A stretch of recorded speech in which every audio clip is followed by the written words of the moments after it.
जय हिंद दोस्तों। आज का वीडियो हमारा राजस्थान के जो प्रमुख रोड प्रोजेक्ट है उन पर होगा। अब इस वीडियो में हम एक जो कुछ तो हमारे प्रस्तावित है, जो ग्रीन में दिखाए गए हैं ये वाले, ये सारे ये तो हमारे प्रस्तावित है। ये जो बजट 2024-25 था उसमें इनकी घोषणा की गई थी और ये लगभग 2750 किलोमीटर के हैं। ये 9 एक्सप्रेस वे हैं और लगभग 60,000 करोड़ रुपए इनकी प्रस्तावित हुआ है। और जो दोस्तों ये आप ब्लू और रेड में देख रहे हो, ये प्रेजेंटली राजस्थान में वर्किंग है। अब ये दो हमारे ग्रीनफील्ड एयरपोर्ट है। ग्रीनफील्ड का मतलब होता है कि जो प्रोजेक्ट बिल्कुल ज़मीन से स्टार्ट किए गए, और ब्राउनफील्ड का मतलब उसको पुराने प्रोजेक्ट का एक्सपेंड कर रहे होते हैं। अब इसमें एक हमारा प्रोजेक्ट ये भी प्रस्तावित ही है, ये कांडला से सांचौर, ये इनलैंड वाटरवे। अब आप सोचो कि अगर राजस्थान को एक्सेस अगर समुद्र में मिल जाता है तो आप हमको एक्सपोर्ट के लिए किसी अदर स्टेट पे डिपेंडेंट नहीं रहेंगे। और ये आप ये देखना कभी भी कि जिसको अगर एक्सेस समुद्र से मिलता है, या तो वो कंट्री हो या स्टेट हो, उसका डेवलपमेंट ज़्यादा होता है, वो ज़्यादा डेवलप्ड होता है, उनकी इकोनॉमी अच्छी होती है, लोगों की पर कैपिटा इनकम अच्छी होती है। गुजरात देख लो, आप केरल देख लो, बॉम्बे देख लो, कर्नाटक देख लो, इसका बेस्ट एग्जाम्पल है। ठीक है दोस्तों, हम यहाँ पे प्री एस्टेब्लाइज जो पहले के प्रोजेक्ट है उन पे बात करते हैं। ये हो गया पहला हमारा अमृतसर से जामनगर। ये देखिए जामनगर, अब ये इसको भारतमाला भी कहते हैं। ये देखिए वो दोस्तों, ये अमृतसर से आएगा, हनुमानगढ़ होते हुए बीकानेर के पास से और देसनों के बिल्कुल नज़दीक है। यहाँ से होते हुए ये हमारा बालोतरा और पचपदरा के पास से होते हुए सांचौर होते हुए यहाँ तक आ जाएगा। ये दोस्तों 6 लेन का हाईवे है और इसमें अगर आप एक बार अपनी कार लेके चढ़ोगे या फिर अपना व्हीकल लेके जब भी आप चढ़ोगे ना, तो इसमें आपकी एंट्री और एग्ज़िट पे टोल लगता है। रोड पे कोई भी टोल नहीं होगा। जैसे अपन हाईवे पे देखते हैं बीच में टोल होते हैं, इस पर रोड पे कोई टोल नहीं होता, एंट्री और एग्ज़िट पे टोल होता है। और इसने दूरी बहुत, अगर आपको यहाँ से जैसे अगर सपोज करो जोधपुर से आप अमृतसर जाना चाहोगे ना, आप 5-6 घंटे में अमृतसर पहुँच जाओगे, बिल्कुल एकदम स्ट्रेट है ये। तो आप देख लो इस एरिया के ट्रांसपोर्ट के लिए कितना इसकी इम्पोर्टेंस कितनी है। दूसरा है दोस्तों जो पुराना भी है, वो हमारा स्वर्णिम चतुर्भुज का भाग, जो ये एक चतुर्भुज बनाता है।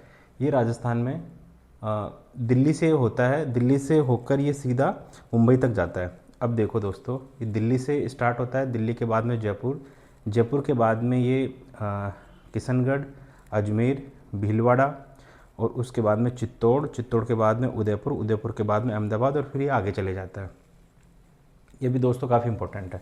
उसके बाद में जो हमारा पूर्वी और पश्चिमी गलियारा, एक तो पूर्वी पश्चिमी गलियारा है, एक उत्तर और दक्षिण गलियारा है। तो पूर्वी और पश्चिमी गलियारा है वो पोरबंदर से स्टार्ट होगा, पोरबंदर से स्टार्ट होकर अहमदाबाद होते हुए उदयपुर से एंट्री लेता है, फिर चित्तौड़गढ़ जाता है और फिर कोटा 12 होते हुए आगे निकल जाता है। दोस्तों इसमें ध्यान देने की बात यह है कि जो स्वर्णिम चतुर्भुज और जो हमारा पूर्व पश्चिम गलियारा है वो कॉमन रहेगा हमारा उदयपुर से लेकर चित्तौड़गढ़ तक, यहाँ पर ये कॉमन रहता है, ये की फैक्ट है। उसके बाद में जो अभी दिल्ली मुंबई एक्सप्रेस वे बना है, ये तो बहुत ही बड़ा प्रोजेक्ट है, और जो दिल्ली मुंबई इंडस्ट्री कॉरिडोर है उसका भी एक ये पार्टी है। तो आप देखना कितना बड़ा प्रोजेक्ट है और इससे इकोनॉमी कितनी बदलेगी। तो ये जयपुर से नहीं निकलता है, लेकिन ये यहाँ से दौसा होते हुए निकलता है, ये अलवर होते हुए, लालसोट होते हुए सीधा ये सवाई माधोपुर होते हुए, कोटा होते हुए ये सीधा यूँ आगे निकल जाता है। ये तो दोस्तों हमारे हो गए 4 पुराने प्रोजेक्ट जो एग्जिस्टिंग है।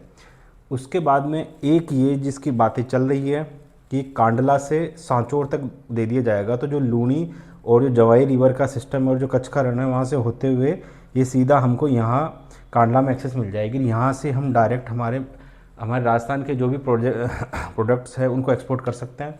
तो जैसे पचपदरा में रिफाइनरी, तो रिफाइनरी के प्रोडक्ट्स भी एक्सपोर्ट हो सकते हैं।